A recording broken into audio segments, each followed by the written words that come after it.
Today we're talking about this one, the Ellimist Chronicles. A very interesting book, very, very interesting. It was written, of course, by K.A. Applegate. She's returned for this one, as she does for all the Chronicles and the Megamorphs. Let's first cover the writing. And as much as I hate to say it, the actual grammar and stuff like that is pretty bad in this book. Now, I get the feeling, after having read this, that it didn't go through editing. It may have done, but there are so many grammatical errors in this book that I read it and think the editor was either drunk or non-existent, one of the two, because there are, just so many grammatical errors in this book. A lot of times the descriptions were hard to follow. For example, when ships were described, it was hard for me to picture them, how things are going. And then I'd read a bit later and think, oh, hold on, I've got that wrong, and rejig it in my head. Those are the criticisms regarding writing. Apart from that, it's a very good book, I think, in terms of pacing, in terms of the descriptions for the most part. And yeah, it was quite enthralling throughout. I really enjoyed reading it. So, that out of the way, let's cover the book itself. This book, apart from the prologue and the epilogue, take place entirely outside of the Animorphs storyline. Pretty much entirely, okay? Let's cover the epilogue and prologue first. It gives us a spoiler. So spoiler alert for anybody who is reading along for the first time, maybe. There might be some of you out there. We're led to believe, by the way it's written, that one of the Animorphs, one of the 6 Animorphs, dies. And they're told to be human, so we can already rule out Axe and probably Tobias. So we're down to 4, okay? So that's what we can glean from the prologue/epilogue of this book. Either Jake, Cassie, Marco, or Rachel have died, and they've gone to see the Ellimist, of course. He is the narrator throughout this whole book, this mysterious being known as the Ellimist. And he says, you will have questions, and I will answer, and then you'll have more questions, and etc, etc. And by the end of the story, the character who has perished, who we don't know, is essentially has been told all of this stuff and asks, did I matter? And that famous line that pretty much everybody knows is, you were strong, you were brave, etc. You mattered. And that's how the book ends. But there's the big chunk in the middle that, yeah, that's the main part. That's just a little bit at the start of the end, just to pique our interest, I believe. We start the story on a planet called Ket. Ket. Kilo Echo Tango. Now that's funny, isn't it? Because we have a character called Ket in the Animorphs books. Ket Halpak, of course, one of the freed Hork-Bajir. But there's at least no given connection between that character and this planet. So as far as I know, this planet is Ket, and it's all swampy, and there are lava fields and all that sort of horrible stuff on the surface, but high above 300 miles, big crystalline structures where the Ketrans live. Tumin is his chosen name, but he has a long name, like 32 up, down, left, right, centre, freaking too long for me to remember. But his chosen name is Tumin, and he's a gamer. So he sits on this crystal, and like most other Kelbrids, at least 90% of Kelbrids at a time in that locality have to be docked to this big crystal, and they flap their wings to keep this thing upright, and that's how they live their lives. They live on these crystals. Occasionally they get to do this free flight where they bounce around and do other things, but 90% of the time they're just hanging onto the edge of this crystal and holding it up and chatting to each other. But they're highly advanced, highly technological, and so they're looking into building space travel, for example. Tumin is a gamer, and what that means in the context of this book is that there's a certain game that certain members of the Ketran race play, where they delve into this simulation. It's an unreal thing, just like a game that we all know. They delve in and they're able to manipulate things and see how they play out, and that's how they play this game. So he's playing a game with his friend. This friend is called Inidar, and they spend most of their time playing this game. And we have this scenario where the Tumin chooses to play with the Pangabans, this race, and Inidar chooses another race on another planet close by. And what they do is they're allowed to change one aspect for each of these races and just let it play out and see who made the right decision, which race ends up annihilating the other. And that's just how this game really works. It's like a big game of like something like, yeah, maybe like SimCity, except there are two cities and they're trying to blow each other up. Basically how it is.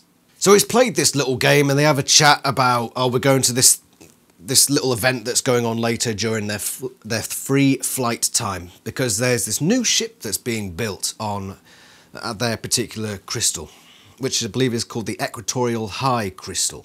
What's going to happen at this meeting is that one of the oldsters, as they're called, is going to read out a bunch of names of non-essential crew. Now, Tumin is docked next to one of his neighbours called Lakover, and he's going to be essential crew. He's going to be a biologist. And Tumin has a chat with him, finds out that he's essential crew, and he feels very jealous. He makes a pact with himself there and then, seeing how Lakover's succeeding and doing so much better than Tumin. And he says, right, I'm going to change for the better. And I'm going to stop playing these games because, as Lakover told him, it's not real. Okay? It's all programmed and there's only so many outcomes. It's not, there's no real free will in there. And so Tumin finishes that conversation and says to himself, maybe he's got a point. Maybe I should actually be doing something than wasting my time playing this game. So he decides, right, I'm going to study and stuff like that. And I hope one day to go into space as an explorer. Maybe I can end up on the MCQ-3, which is this new ship that's being built, but he doubts it. Nevertheless, goes to the meeting, and it turns out, of course, that he is chosen as non-essential crew, as well as one of his friends, Aguela, who is a female. Okay? There's also going to be a pass-by, or a dance-by as it's called, of another crystal on some other part of the planet called the Polar High Orbit, whatever it's called. He goes with his crystal and all that lot, and Aguela, who comes to make sure he's how he's doing. They're floating above this polar high crystal. Aguela comes up and says, "Oi, sort yourself out, get out of your study and come say hi to these people." So he does, and he follows Aguela, who, and this is the phrase it uses, spreads her moans, which just sounds weird and quite frankly disturbing. But he's getting these signals from Aguela and thinks, oh, maybe she likes me. Turns out she does, in a way, sort of, and then she does so later on down the line, but that's not really that relevant to the story that much. They bump into a few of these people on the other crystal, the polar one. A few of them come up, roughly the same age as Tumin. One of them's called Menno, and he's also a gamer.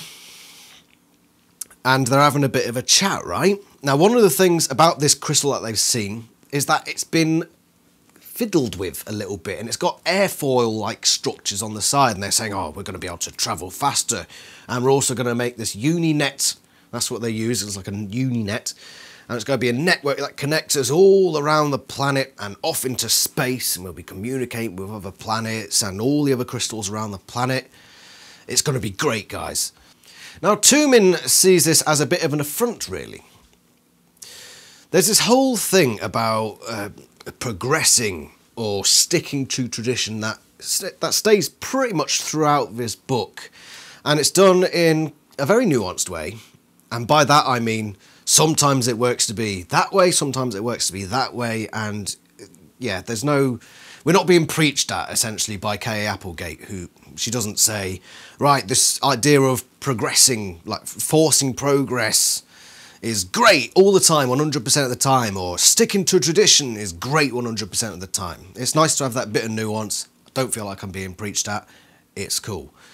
So they have this bit of an argument about it, and Tumin doesn't like how Menno says, oh, we're going to advance and we're going to change the planet and we're going to do this. We can't stick by our traditions. We've got to discard that and we've got to move forward into the future, right? So yeah, don't really like Menno that much. But they return, and eventually they find their way onto the MCQ3. I believe that's what it was. That's what I'm remembering. Finds himself on the ship. He's been studying it so much, he knows it inside and out. And he's doing some work with Aguela and another Ketran, whose name is Jiklet. I believe that's it. You know, the alien names, it's not, I've talked about this before, it's not like Steve and Bob, they're not quite as easy to remember, but yeah, Jiklet, or something like that. And they're all doing this thing, and then suddenly, there's a big boom, right, a massive boom. Now, we'd heard before about a race called the Capucins, right?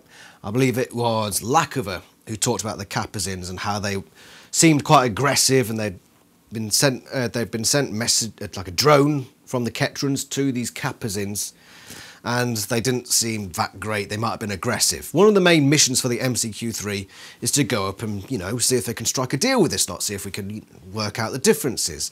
But unfortunately, before they've even gone anywhere in this ship, those Capucins have now come down and they've blown up the Equatorial High Crystal, okay? Tumin's home. And all of these Ketrans attached to this thing, they fall down to the lava fields, and we can only assume all died. They all died, and Tumin is, of course, shocked by this. Aguela's been injured, she's out cold and what have you. And so they fire up this ship, and they tried to fire it up. It's sort of stationed just off of where the crystal was, so they're safe. The Capucin ship releases a smaller little fighter thing to go and see what this Ketran spaceship is all about, because they just sort of stood there. Goes in, the Ketrans activate the force field, but this Capucin ship starts to edge inside this force field, gets about halfway through. And then Tumin has an idea. And he says, don't need technology for this, let's do this the old-fashioned way. Grabs a big crystal, hoists it up, starts jabbing it into the side of this Capucin ship. Wham, bam, thank you, ma'am. Then decides, probably best to use gravity on my side here. So it goes up, drops down, and we get some pretty graphic details regarding what happens here. And it goes through the hull of the ship. There's the Capucin, and basically right through his head. Crystal right out the other side of his throat. Dead. Dead. Ship immobilised, stuck halfway in and out of this force field. And just in time for the Ketran ship to fly off and escape the larger Capucin ship. While out in space, Tumin calls up and says, we've still got this Capucin ship with the dead guy in it hanging out in our force field. So everyone starts to investigate it, and of course they want to go inside and check it out, and Tumin offers himself up to do it. Goes in, finds this dead body. There's this graphic scene actually where they're pulling the crystal out the top, and this Capucin alien is just sort of coming up, and they sort of get off the crystal, you bastard, and knock his head down, and just crumples back down the floor. It's written in a very graphic way. Remember, this is a kid's book, Christ almighty. But you know Animorphs by this point. I don't think they were going to keep it tame. Let's be honest, we're near the end of the series anyway, why would they bother? So yeah, that's that. Anyway, Tumin goes in, starts screaming, because he's really... The Ketrans live out in the open air, so to be inside this shell thing, because their own ship is something that they dock on the side of, they don't go in it, really. He goes in, has a bit of a moment. This is the worst part of the book. This part here, right? He takes a look at the console, and he says, oh, that's how it works. Ah, that's how it works. What? Just, what? I mean, we've had this before, haven't we? Like with Axe.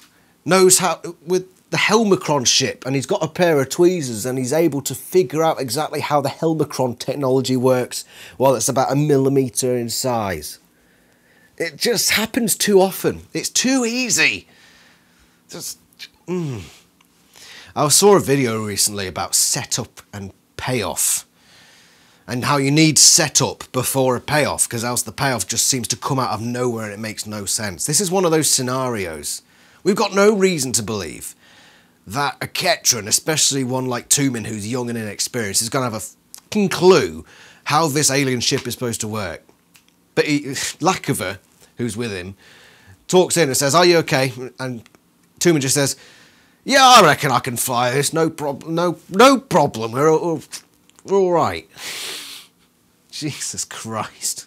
Anyway, they talk to the guy in charge, who gives them both permission to fly this, and Lakover's going to join him, because why not?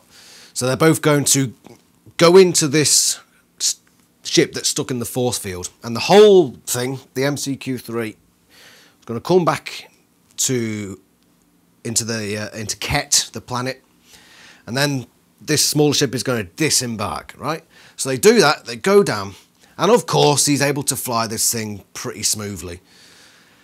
And they start looking around and think, where are all the crystals gone? Because there's so many crystals around this planet where all the Ketrans live. And bloody hell, we've looked for where about 12 of them should be, and they're all gone. We've come to the conclusion that the Capazins are blamming them out of the sky one by one. There might be more of them. But they eventually find the polar crystal, the one where we found Menno, where the dance by. And that one's trying to shunt its way into a wall of cloud as this Capazin ship is just descending upon them. That's when the Tumen ship and the other one turn up, okay?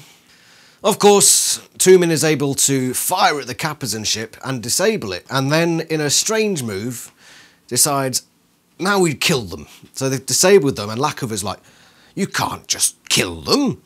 And Tumen says, too fucking right I'm gonna kill them. Blammo! How was that? You fucking little scumbag. Yeah, that's blowing up, gone. And then they unite, they come together with the polar guys, and they have a bit of a discussion. They say, right, we need a place to come live because we've got no home now. And it's funny because Menno, the lot that come from the polar crystal, they're saying, yeah, but you have to do this, you have to join a little democracy, you have to operate how we work. And the Equatorial lot are like, oh, fuck that. we have our own system that we like. Why do we have to comply with yours? And there's that whole little bit. But that's all redundant anyway, that little argument. Because Tumen points out, yeah, there's going to be more of them, okay? And turns out there are. Tumen goes back into his little ship, the others go back into their big ship, and they flee. Just in time for the Capazins to come down and destroy the rest of Ket. Ket is kablamo, gone. And that's the first major section of this book over. There are four technically major sections. First life, second life, third life, end game. That was first life. So ends with them going out into space with their 2 ships, and that's it. The rest of the planet is destroyed. There are 72 Ketrans left, and obviously they're distraught. We start second life, the second major part of this book. And they've been out in space for decades. Decades. And the generations have rolled through, and now Tumen is the commander of this ship that they've now called, is it the Searcher or is that the other one? Whatever, the main ship. I mean, I just finished reading this yesterday, but there's so much to take in that some of those other little minor details are escaping me already. Jesus Christ, my brain is like a sieve sometimes. Explains a lot, doesn't it? But yeah, they're on this ship, and he's in command, and Menno, who is still with them, is second in command, and there's this whole tension about the ship, and they all sort of hate each other, and they know that they could stab each other in the back. That doesn't really come to anything, okay? There's a few little bits here at the start of the second life which didn't necessarily need to be there. It was nice for it to be there just to fill the story out a bit so it didn't feel completely two-dimensional. So, yeah, it was nice to have a bit of that. And this book is full of it, you know. It's full of those details that don't necessarily have to be there, but it does just sort of fill it out, makes it feel more real. Aguella, for example. So by this point, Tumin and Aguella have become Dam and Sire, as they're called. So they are, for want of a better term, married, okay? So they see this new planet. They've been searching for planets for ages, and they've had no luck so far. They're trying to find a new home, or at least Tumin is. Menno, on the other hand, thinks that they should go back to their own planet, or just take advantage of another planet and learn to live a different way. Whereas Tumin, who's a bit more traditional, wants to stick with the traditions, says, no, we need to find a planet that was similar to our own so we can live our very similar lives. And again, this is, it's paralleling everything. It's flipping it over every time. I forgot to mention, the reason the Capucins came to Ket to destroy it, okay? They weren't just being hostile for the sake of it. What happened there was, this game that Tumin and all the others play was broadcast out into space. By who? By the Polar Bunch, the Polar Crystal people. The ones who were progressing and making everything better. They were shooting off these signals into space, and they shot off this, like, portrayals of this game that they were playing. And because this game is so violent and it just includes species wiping each other out, these Capucins saw it and thought, Jesus Christ, these guys are scumbags. Better get rid of them before they come for us. That's why the Capucins came. So this idea of progress ended up killing the Kelbrids. Kelbrids! No, that's for later. Ketrans, okay? I've probably done that a couple of times, forgive me. That progress and striving for the stars, essentially, brought their demise. But this time, it turns out it's trying to stick to tradition that leads them into destruction. It's flipped it, okay? So they see this new planet, and Aguella points it out and says, look, there's this thing underwater, I can't quite tell what it is. Menno, second in command, is like, why are we bothering? Let's just go home, or just make the best of what we've got here and just adapt. You know, adapt, progress. And that would probably have been the best decision in this particular part of the book. But Tumin says, nope, we're going to go down to explore this thing. There could be a chance it could be something interesting. Turns out it's underwater. They take their ship, the smaller ship. No, it was Jicklit's new ship, right? It's this new ship that she has built. That's just supposed to be for exploration. I believe it was called the Explorer. Again, those small details could be getting muddled up in my head. Anyway, they send this thing down. First ever time it's been used.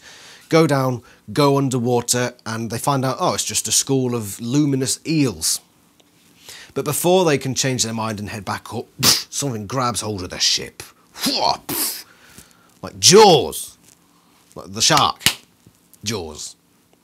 Actually, no, it's not really like how that happened. But anyway, they're grabbed by this ship, by this massive, essentially tentacles, and they try to blow their way out of it, electrify the hull, try everything, and it all fails, and bang, bang, and they're done.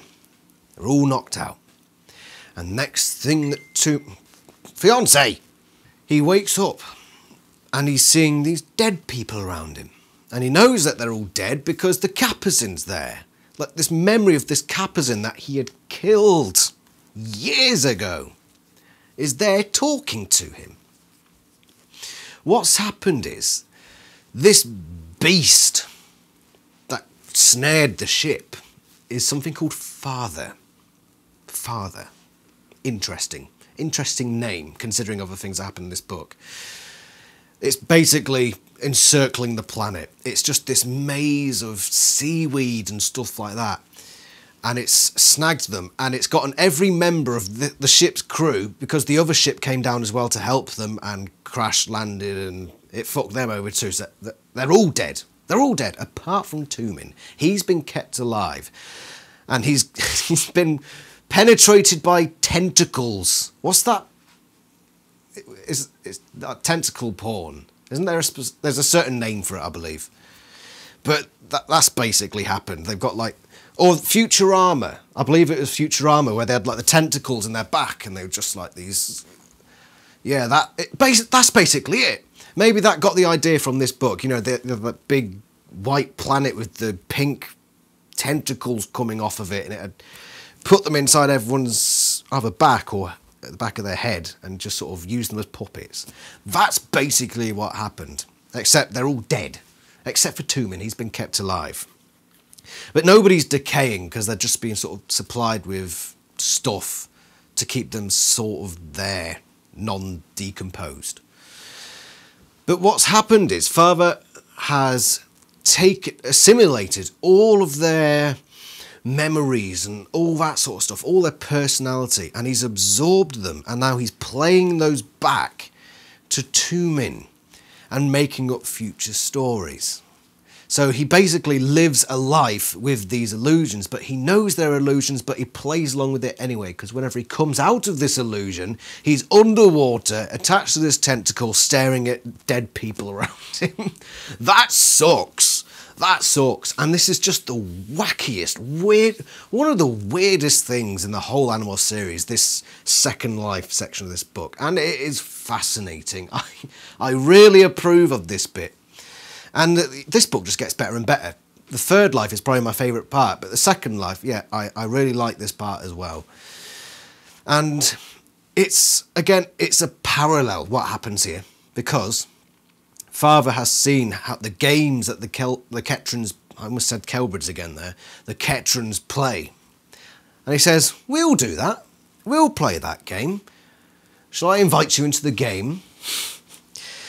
And he's always coming back saying, let's play a game. Like that guy from Saw. But yeah, more often than not, Tumen agrees because he's got literally nothing else to do apart from be underwater staring at corpses. So he keeps playing these games and he keeps losing. He's known as a brilliant loser, which is something I didn't mention earlier. He tends to lose a lot. Which is why Lackaver sponsored him to come onto the ship. I can't remember the exact reason, but Lackaver, back on Ket, said that Tumen was a brilliant loser. Okay, and he thought that was useful somehow.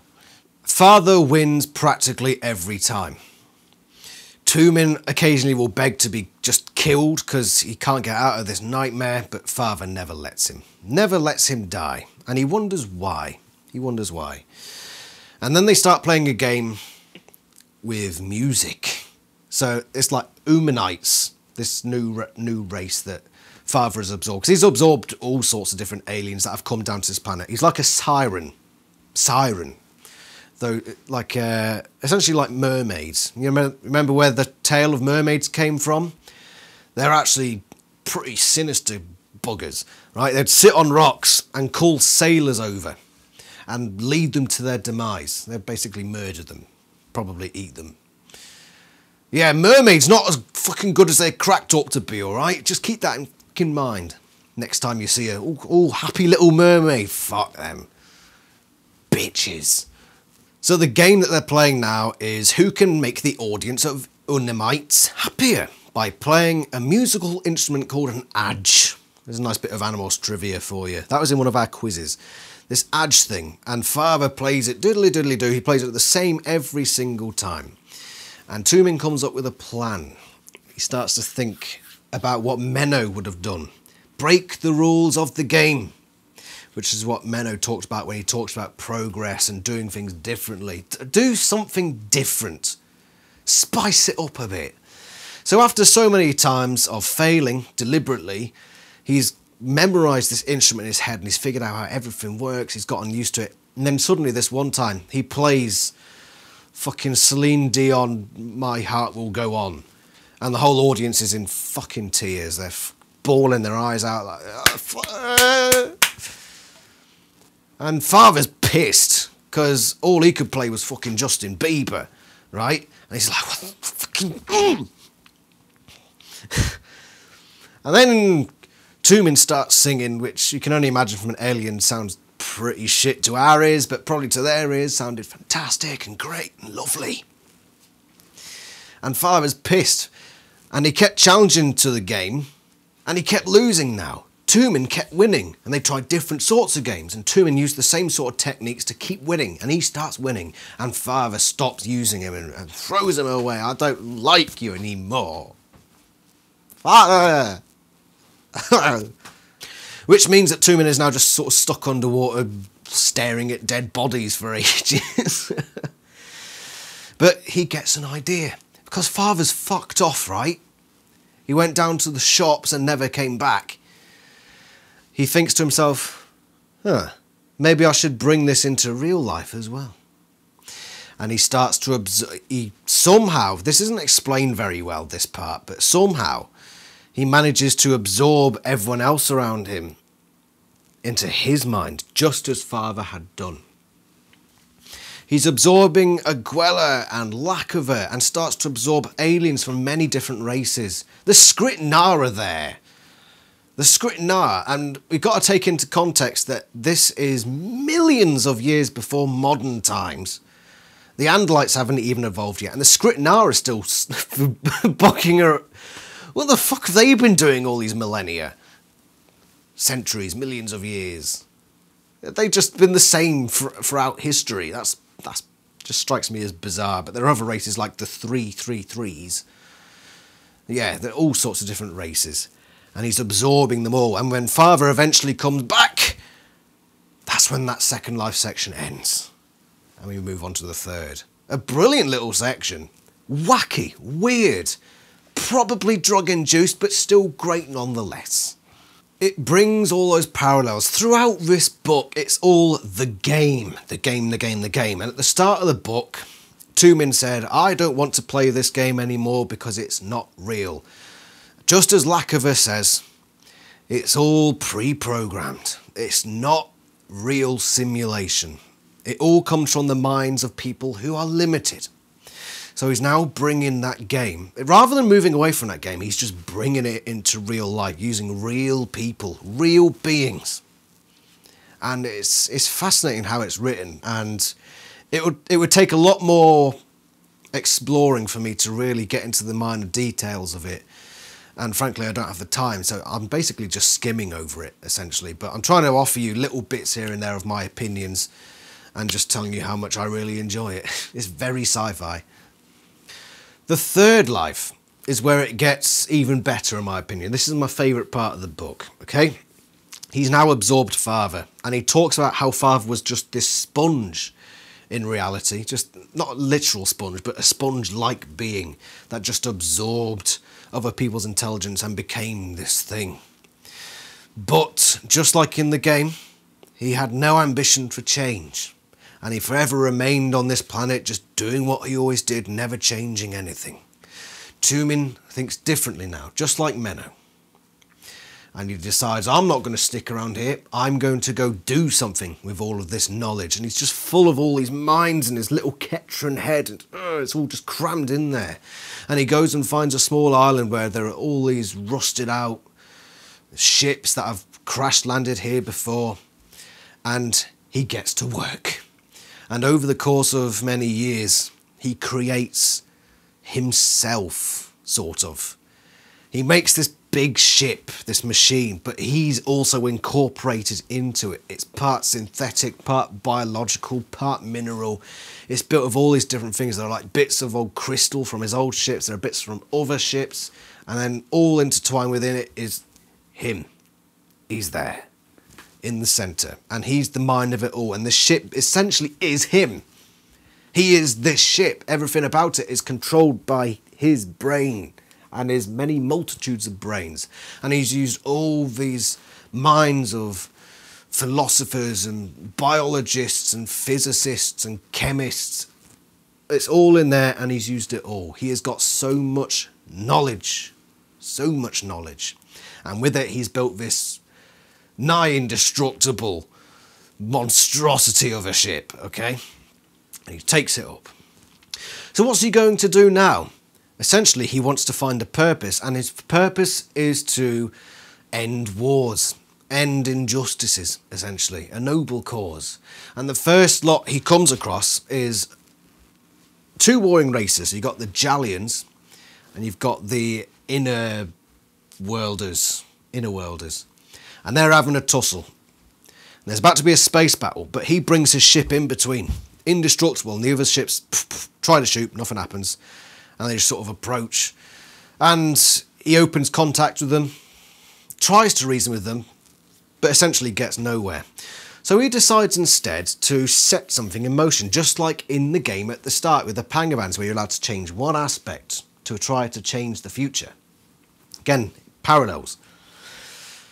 And he changes an asteroid belt that eventually goes between their two planets, cutting them off from each other and stopping them fighting, at least for the foreseeable future. And he considers that job done, and he goes off to find his next mission. He continues doing this to various different planets, not necessarily ending wars, but getting rid of certain viruses and what have you. Yeah, ending wars, but doing all these other things, trying to save these races, okay? Doing a good thing.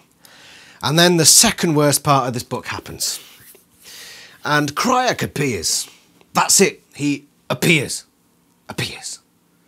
Now, up to this point in the book, and we've gone through all of this, and you think, bloody hell, this is a unique adventure that Tumin has gone on. He's now essentially calling himself the Ellimist, which was his gamer name. And the Ellimist is essentially just the combination of everything that is him at the moment. Okay? Not too complicated. I'm hoping you're following. So you'd think, after all this, he's such a unique individual that this can't possibly have happened twice. At least to this degree. This specific set of circumstances that has happened to this Ketran. No, you're wrong. Kryak appears, and basically the same has happened to him, except he's evil. He comes in, swooshes, moustache twirling. Hello! I have come to ruin your plans. Yes, I am Kryak. The same thing has happened to me. I'm now this nigh indestructible being, and I have come to do evil things as opposed to the good things like you do. I don't buy it. I don't buy it. It's too easy. It's like before. Setup, payoff. You need the setup to have the payoff. There is no setup here. It's just payoff. Just like earlier with Tumin able to control this ship out of nowhere. It's like The Last Jedi. Rey Skywalker. At every turn. Oh no, not even just The Last Jedi, but that whole Star Wars trilogy. This Rey Skywalker character just steps in and knows how to do everything pretty much instantly. Just steps in. Here I am, I can do this now. It's like that. There's no setup, it's just payoff. It's just payoff, and that's what this is. Kryak just comes in, and he's just this super being. No explanation as to where he came from or what happened to him. He's just there now. Great. Shit. I could throw you for that, but you're too good to be thrown, so I'm not going to. But yeah, essentially the same thing has happened to Kryak, and he, instead of wanting to save races, he twirls his moustache and says, I want to destroy all life. All of it. You'd think he probably could have done it by now, but essentially what he's doing, he's following Kryak around, Ellimist around and undoing everything good he does. So Ellimist goes back to the Jallians and the Inner Worlders and finds that they've both pretty much been destroyed. The Inner Worlders are just like gone down in the technological aspects, and the Jallians are gone completely. And it's because Kryak has come in and changed something again. Basically did what the Ellimist did, but reversed the effects and just wiped everything out practically. And Ellimist is just like, why the fuck are you doing this? And Kryak just says, because I like to twirl my moustache and laugh evilly. But anyway, that's really the only downside to the third life bit. The rest of it's quite fascinating. So basically they start a big fight. They're doing like a chase thing. And Kryak takes Ellimist to a place with 3 different planets. He's like saying all this stuff like, let's play a game just like you used to. Again, the game comes into it. There's the Kapazins planet. You remember those guys, the ones that wiped out your race? Yeah, that's them over there. And there's the Lager, and there's the folk music bunch. Don't like them. The Lagers, they're nice. I'm going to kill these 3 with those asteroids that are flying towards them, and only one of them is fake and won't destroy the planet, but the other 2 aren't fake, so you've could save one, but one's going to blow up regardless. Choose, please. Oh yeah, don't forget, I'm twirling my moustache, so you know I'm freaking... It's whatever. That's boring now. The Ellimist thinks, oh, who do I save? Because the Lagers are a bunch of fucking farmers doing their shit, and the folk are playing folk music and no one wants that shit, and the Capucins, well, they're fucking stupid. But if he knows I'm going to go for the farmers, because they're alright, and... But yeah, that's basically what happens, and then planets blow up. The 2 planets end up blowing up. And then they're just going through all these different places, and Cryak's blowing these places up, and Ellimist is sort of like Cassie, just sort of following along behind, trying to catch up and do what he needs to do. And then eventually they just decide to have a great big tussle. And it's like, bloody hell. The size of this, it's like Goku and Frieza, right? So just things exploding everywhere. It's even on a bigger scale than that. They're just around in space in these 2 ships, creature ship things. And as they're fighting, planets are blowing up, entire civilizations just wiped out from one blast of something. Yeah, it's mad. It's mad, and it's strangely entertaining. That might have been before or after the bit with the Andalites. So there is this bit with Andalites, right? So... much like what Father did, okay? So they're in the middle of this game, and the Ellimist, after winning, thinking he's won so much, starts to lose to Cryak. So just like Father before him, he I don't want to play anymore. And he sods off to find a new race to just hang around with, because he is lonely. He's got no companion, really. So he goes to this new planet, grabs some DNA from this planet of this sort of sentient, definitely sentient race, and says, right, I'm going to go live with them for a while, because I'm bored of this game. And of course, yeah, it's the proto-Andalites, so the ancient times Andalites. They're not technologically advanced, they don't have thought speak yet, and they use hand gestures for everything, so like that, you know. And problem for him is that he can't fit all of his mind into this Andalite body, so he picks and chooses what information he takes and plonks it into this Andalite clone, and then makes himself the Andalite clone and sends it down to the Andalite home world. Once there, he meets the Andalites, has a bit of a scuffle at first, but eventually integrates himself into the group and lives there for a while and has kids, okay? And a lot of the kids that he has dies, and loads of other kids die, as nature goes. And his Andalite girlfriend comes up to him and says in sign language, I want another kid. Make me children. And he says, well, why do they keep fucking dying? Why do you want more? And she said, well, one of them's bound to survive eventually. And that gives the Ellimist an idea, okay?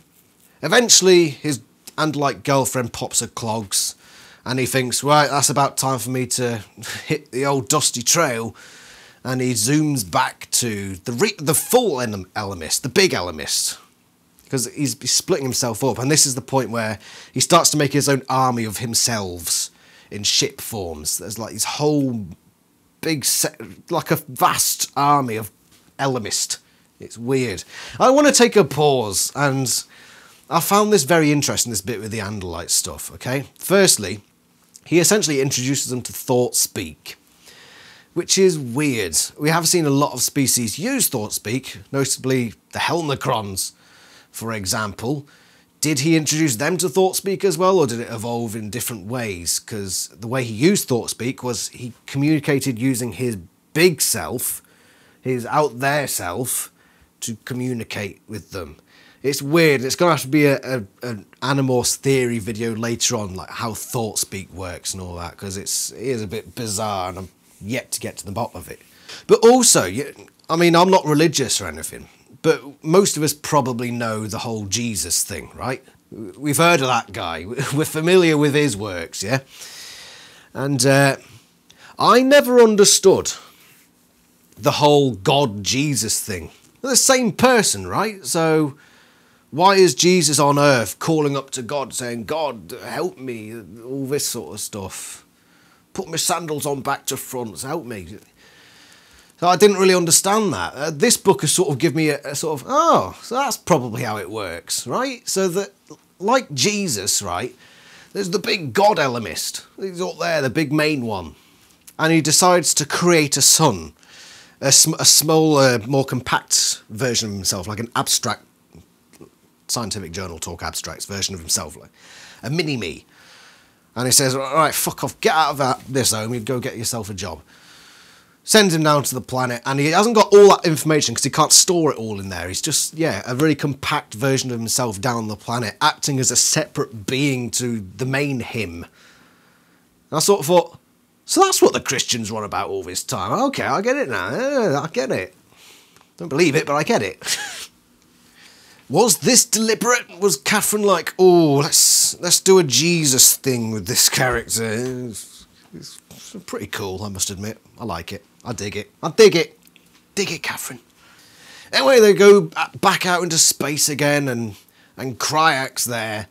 Of course, he's got his own army now, so it's two massive armies. And just like before, because now Tumen is like what Father did, he eventually comes back wanting to play another game, but he finds out, hold on, Cryak's actually done something different this time. Cryak takes him through Z-space and into a new area of space, and suddenly there's a black hole there. Oh shit! And a lot of Tumen's bits, ship bits, people, thing, whatevers, fall into this black hole. But some of him is still in space just outside this black hole, and some of it is in Z-space. So he's in Z-space, normal space, and inside a black hole. And all sorts of weird shit happens. This is where, whoa, right? So he feels like part of him dying, and what's going on, what's all this? And then suddenly he's like, there are strings everywhere. He's like, tugging on these strings, like, what the fuck is all this about? Cryak outside of all this has destroyed all the rest of the ships until everything that's left of Tumen is now inside this black hole. And I don't know how it happened, but the fact that he was in 3 different places at once has obviously, I don't know, something to do with the space-time continuum, done something fucked to it. And now he's in the beyond realm, where he sees space and time. He sees everything. He quite literally is God now. He is God now because he's in all space and all time, and he controls things like that. And it's just like, what? Mind melter. Mind melter. I fucking love it. So the idea that the Ellimist got from his Andalite girlfriend back when that was going on was, instead of just trying to protect lives, I'm going to create more than can be killed. So that's what the Ellimist is doing now, just before he became God. Just when he was semi-God, and then after when he became the real God. This is fucking confusing. But that's his plan now, to seed life faster than Cryak can eliminate it, okay? And Cryak eventually gets wind that this is all going on. He figures out, oh, hold on, he's still fucking around something here. He's still doing something. And eventually, once again, finds a way to follow Tumen, or the Ellimist, as he's primarily called now, into wherever he is. And now they're both just sort of stuck in this room filled with strings, looking at each other thinking, but what now? We can't kill each other. We can't really do it. We can't go down the shops. We can't go to the pub for a pint. What are we going to do? Cryak's just like, more game? Yeah, all right then. More game. We'll make rules for this one, right? You see that blue planet there, Earth? That one. Right, we'll play with that one. We'll play with the Andalite. You remember the Andalites? I shagged one of them. We'll take them as well. You can have the slug ones. Don't like them, you can have them. And so you send yours that way, and I'll send those ones that way, and they'll intersect on Earth. Well, they'll intersect other places first, but Earth is the one that I like the most. So there. Oh dear God, and that's essentially where it ends. That's the end game part of this book, where they say, right, Earth, that's the freaking end game. That's where we're playing this game, right? And it's called end game, but it's not, is it? The way this all comes together, they can't kill each other. They can't be killed, and they'll forever play the game. And there was a big question in Second Life that Toomin kept asking himself, why isn't Father killing me? Why is he keeping me around? And it's because Father was lonely. Very sad. Pity poor Father. And so he kept Toomin around because, just like Toomin at the very start of the book, he said, this game is boring now because it's all pre-programmed. It's all programmed by some limited mind. I want outside influence to come in and make it real.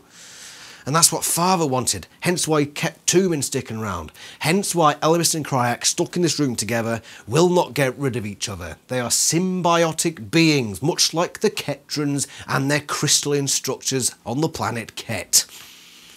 So many parallels in this book.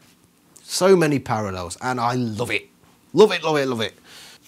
So yeah, that's it. They're just, Cryak and the Ellimist are now these weird god beings having a bit of a, just playing a game. They're just like sat there with their controllers next to each other on the sofa in this room full of strings. So I'll fucking get you this time. Yeah, I'm gonna, you see the Animorphs there. Those 6, yeah, they're gonna fuck you right up, mate. Oh yeah, well I'm gonna unleash, wildcard, the Chi. And yeah, that's it, that's it. Once a gamer, always a gamer. So that is this book. That is this book. And that is everything the dead Animorph in the prologue and epilogue is told. And that is where this happens. The human was silent, no begging, no pleading for life. At the end, acceptance came even to this strong, turbulent spirit. You said I could ask one more question. Yes. I can't ask if we win. I can't ask if it will all turn out okay.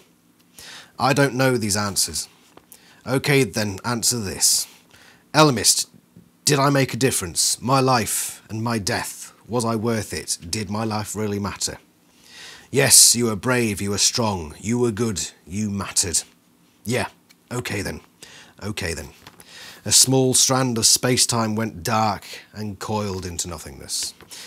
And that's where the book ends.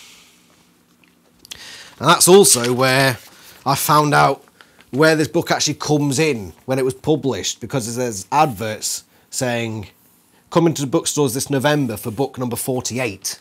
So this should really have come after I read book 47, but I was close, you know, it's not that far off, it's not going to make that much of a difference, surely. So much to delve into in this book. And what I could do at this point is go back into all the other times we've seen the Ellimist and put these puzzle pieces together. I won't do that here because we'll be here for frickin' hours, but what I can just do is give a general overview. We've always wondered, why is the Ellimist saying he doesn't interfere and yet he does? It's because he's still in the mindset of the game, okay? Where, like in the very first chapters of this book, where he's got the Pangabands and the, whatever they were called, the other one that Inidar had, and they make one change and they just let it play. That's what's happening. He's coming in, making the occasional change, occasionally breaking the rules, just as Menno would. That happens several times. And just sees what comes of it. He doesn't know the eventual outcome. He's just changing the simulation. Like in SimCity, where you, I don't know, change taxes and you just sit back and say, right, what are they going to get up to now? I mean, you want to get it a certain way, but sometimes you just can't judge these things. And that's essentially what I believe is happening here. Very, very interesting. Very much a god figure, especially by the end of the book. He's literally in a room controlling space-time like a bunch of little strings. And he's playing with Cryak, who's essentially Satan.